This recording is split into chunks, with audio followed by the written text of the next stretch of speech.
When opening the saxophone case, make sure that the logo is facing towards the ceiling. If you open it with the logo on the bottom of the floor, your saxophone is going to fall out of the case and be upside down, which can cause damage. Carefully open the case by using the buckles or the latches. Now we're going to go over the parts of the saxophone. First, we have the body, which is the big part of the saxophone. Next, we have the neck, which is probably the most fragile part of the saxophone. And then we have the mouthpiece, which connects to the neck. We also have the neck strap, which makes it easier to hold the saxophone close to you. We also have the reed, which connects to the mouthpiece. The first step to assembling your saxophone would be to take the neck and the mouthpiece out. This is what they look like, neck and mouthpiece. So you're going to take the cover off the mouthpiece and put it back in your case. Then you're going to, well, for me personally, I like to take the ligature off the mouthpiece when attaching it to the neck, only because I feel like if I squeeze too hard, it's gonna break. So I will usually take the mouthpiece off. No, I'm sorry, the ligature off, and then I will get a firm grip on the mouthpiece. So you want to lightly twist your mouthpiece right onto the neck of the saxophone, and you want to make sure that the cork is only showing a little bit. If the cork, for example, is like,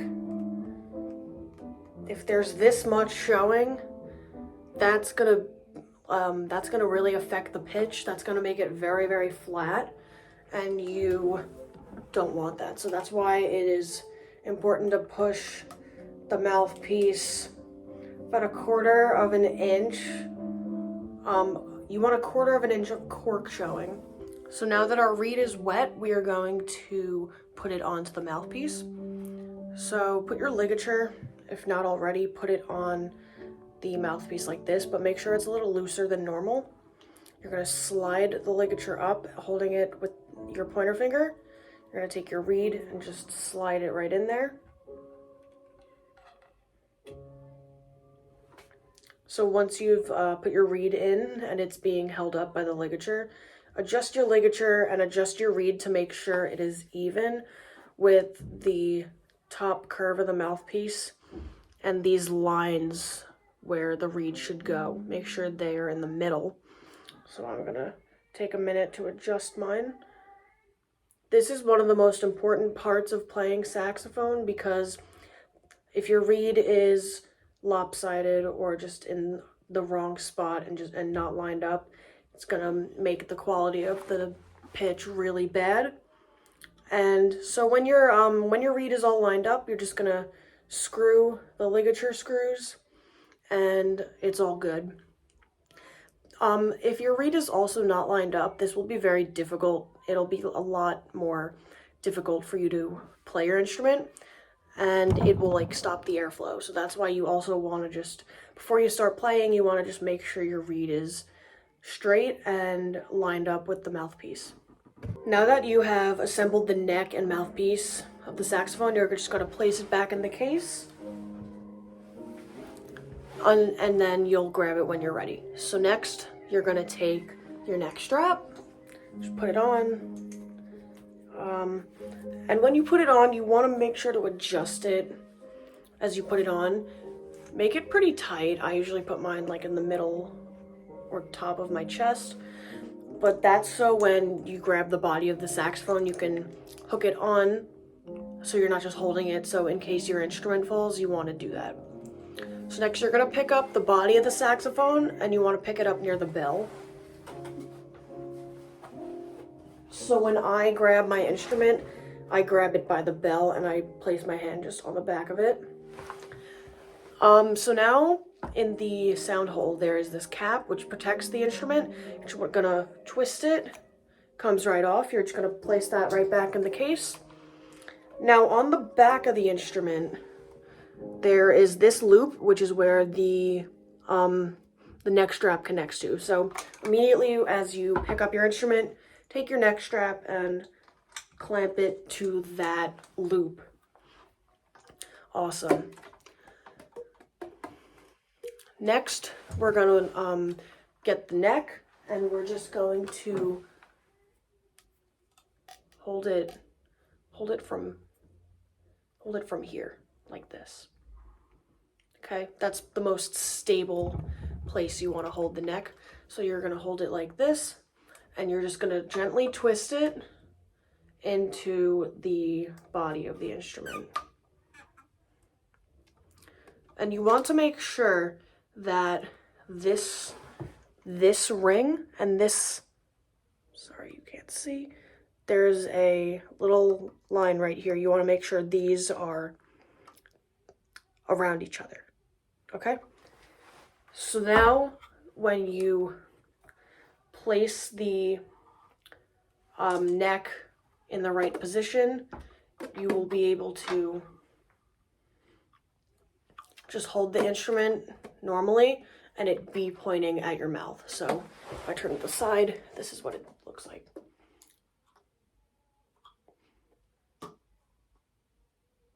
You want to make sure it is even and lined up with you. And you also, this is where you would also adjust your neck strap. If there's any sort of reed problems, this is where you would adjust those too. So now that your neck has been aligned with the instrument, you want to take this screw and turn it so that the neck is staying in place. So now we're going to be talking about playing posture, both standing and sitting. So first I'm going to start with the posture for sitting. So anytime you're starting to play, whether you're standing or sitting, you want to make sure the neck strap is at a good height for you. So I'll just show an example. That is a good height for my neck strap. If I loosen it too much, my instrument rests out here, so then I'll have to hold it like this, or I'll bring myself to the instrument like that, and either way, that's not good. So you want to make sure that your neck strap is tight so that the instrument comes to you just like this. So once the neck strap is adjusted, you want to hold the saxophone just right out in front of you, like in between your legs. And you're going to want to sit on the edge of your chair. So I'm going to do this from a side profile, just so you can see my neck and my head and my just most of my body. So you're going to hold the saxophone out in front of you.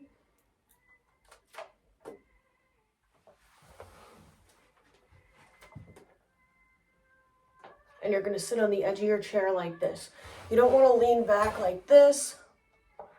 That won't do good for your air and your air support. And you definitely don't want to lean like this. It's just, that's not good posture. So you should be sitting up straight, but not so rigid that you're just uncomfortable. You want to be relaxed, but not slouching. So that's basically what the point that I just said.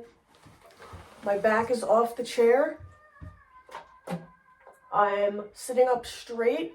I'm not super, super tight and stiff, but I'm not slouching like this, you know?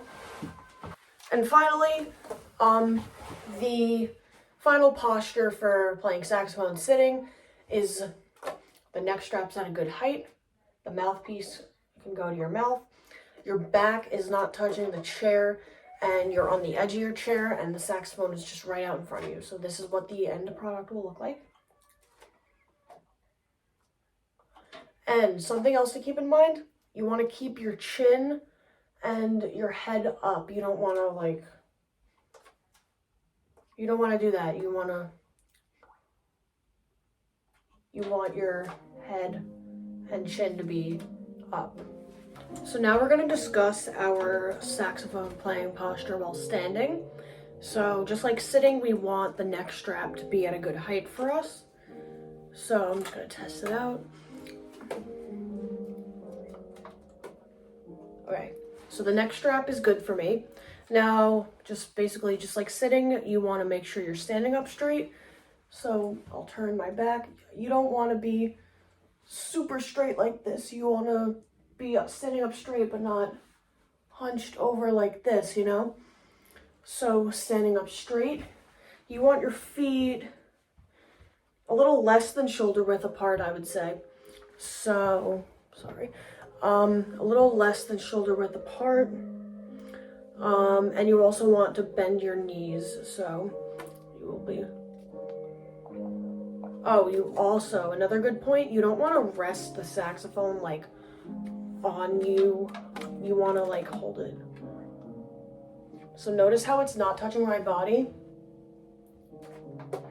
It's not like this. It's not like this. It's not like to the side. It's just right out in front of me, just like this.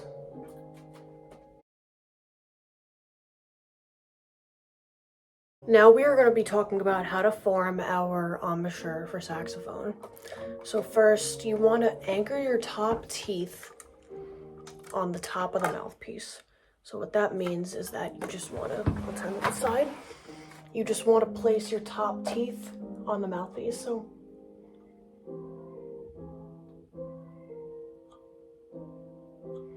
just like that. So then you're gonna drop your jaw.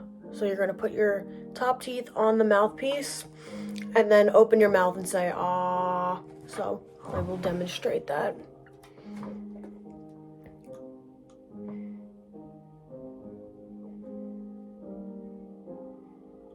You want your mouth and you want your jaw to be very relaxed, not super tight, because if you make your jaw super tight, that is when you start biting, and that is not good for your sound. So you want your jaw loose, blah, blah, blah, blah.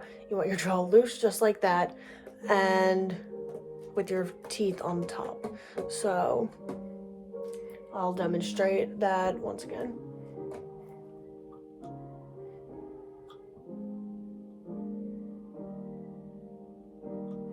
And when you do this part, you want your mouth just slightly open, not like, you know, you're gonna want it just a little bit open.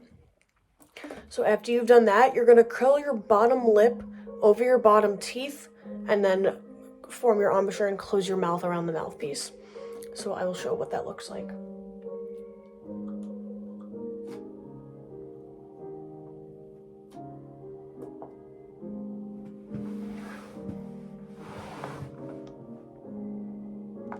So that's what the embouchure will look like from the front and the side.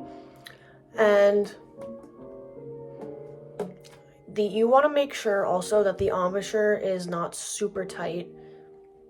For me, because I'm a clarinet player, my embouchure where I play clarinet is very tight. But for saxophone, you don't need to squeeze your mouth to make a noise. You don't need to work too hard.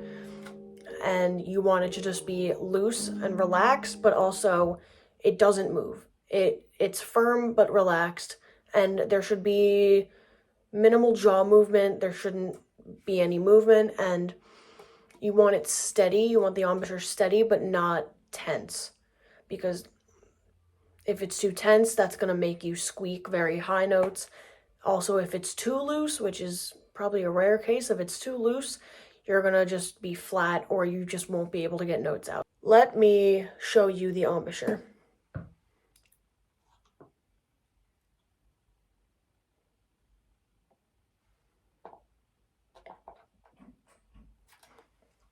And that's what it looks like.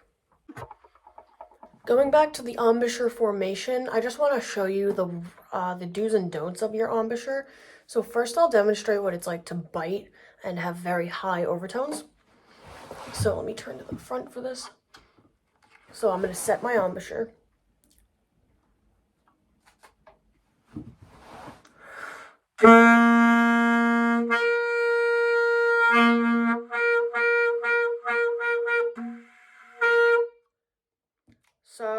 that's an example of biting. It's when I'm squeezing my mouth very hard. And so I played a regular on the staff G. I didn't hit the octave key. I just squeezed my mouth really hard and it went up the octave. And it can go more than an octave, and it's a very ugly sound and you don't want it. So when you just play an open G, you're just going to want it, not an open G, I'm sorry. If you just play a regular G on the staff, you're just going to easily just let the air out, Don't force it out. Just take it easy. That's what I say.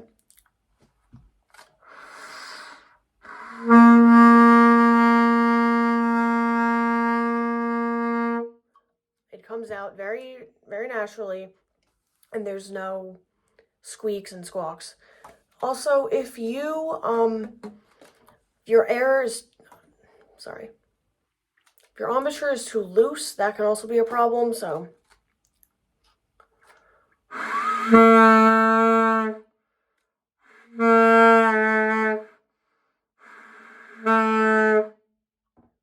that would be an example of a very loose embouchure. Air is leaking out everywhere.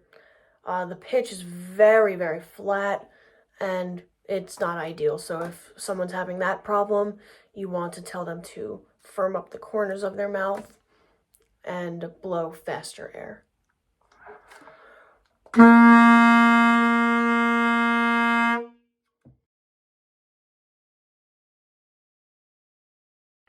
Our next topic is articulation. So one of the most important pieces of info to remember about articulation is that not everyone articulates with the tip of their tongue. Now, this is a very hard thing to conceptualize for most wind players because every teacher I've ever had has told me to articulate with the tip of my tongue. But honestly, I don't do that. So I articulate more on the middle of the reed. So like this is the tip right here. I articulate like here.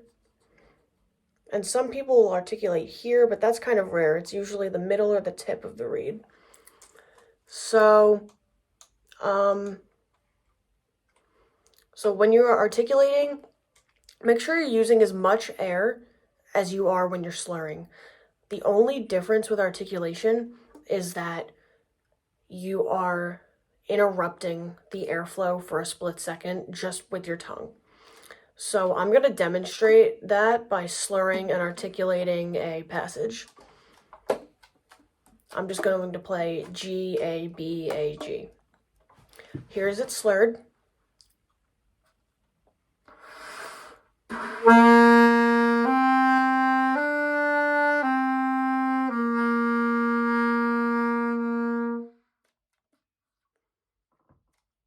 And now I will play it articulated.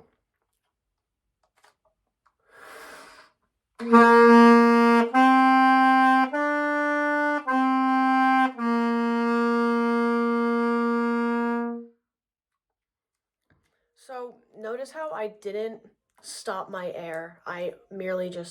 All I did was tap my tongue to the reed and it separated the notes. Whereas when I slurred, it just went right through the notes. So you always just you don't want to stop your air. You don't want to use your throat to articulate. That's a bad habit. You want to just use all of the air that you normally use, except the only difference is that you are touching the tip or you are touching your tongue to either the tip or the middle of the reed. There's also another way of articulating on the saxophone. You can, instead of just touching your tongue to the reed, you can stop the sound with your tongue. So to do this, you're going to tongue a note and then put your tongue back on the reed to stop the sound from vibrating. So I will do the BAG example again, and I will show you that. I'm going to do the slurred, then the tongue, then the stopping the sound with your tongue.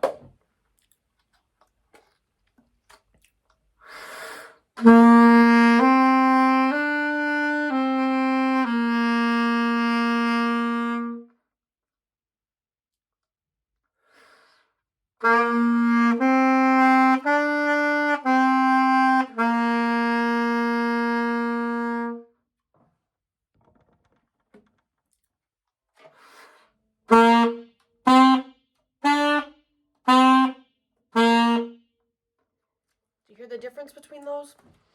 That is just another way of articulating. Yeah, so basically the tongue just stops the sound.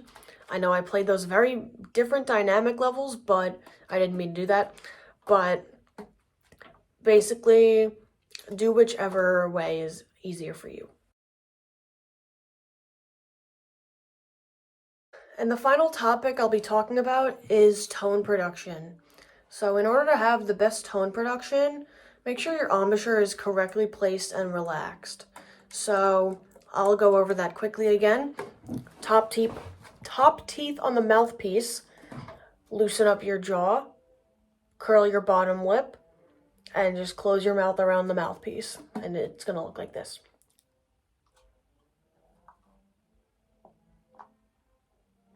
My embouchure isn't too tight. And it is relaxed, but it's still steady. Also, with tone production, check the reed. Make sure it's not lined. Make sure the reed is lined up and not shifting or moving, and make sure it's just very in place. Another aspect to tone production is that you want to have fast air, like all the time when you're playing, even when you're playing the lower notes, no matter what register. And this is especially in the low register. If your air is too slow, you are just not going to get the sound you want. The note's going to crack, and you're not going to have a full sound. So I'll play some notes in the lower range with fast air, and then I'll change my air to slow air. So here it is with fast air.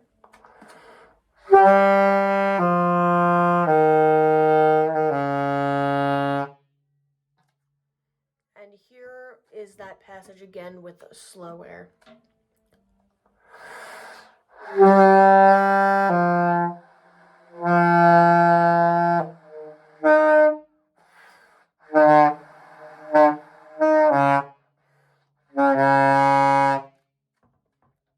You can very much see a difference between those two. So you want to have fast air all the time. So you're going to have a full sound just like this.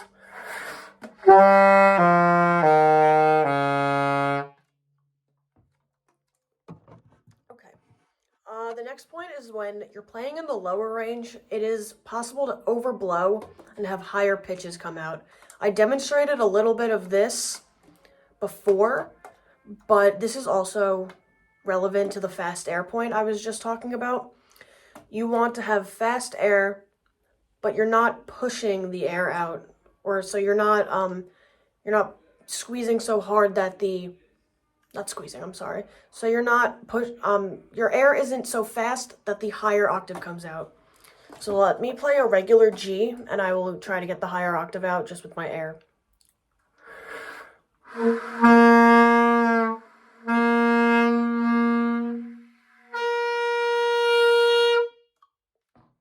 So I didn't touch the octave key. That is similar to what I showed you before. I mostly tightened my mouth, but when I did tighten my embouchure, I did use faster air. So that's what you don't want when you're playing. Also, getting the higher notes out like that can be a sign of biting, which is what I just did. My jaw was very tense, and my embouchure was very, very tight. So now, when you're playing high notes, you may have the tendency to squeeze your mouth like I just did. You might want to bite a lot, and that shouldn't happen. So you want the same embouchure throughout any register that you're playing on the saxophone. And just to have the best tone quality in general, you should keep your embouchure the same. Keep it firm but relaxed, and steady but not super tight. So I will play some low notes, middle notes, and some high notes. I'm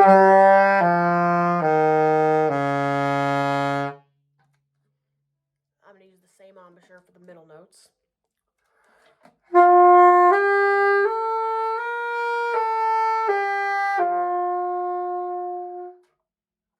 And the high notes.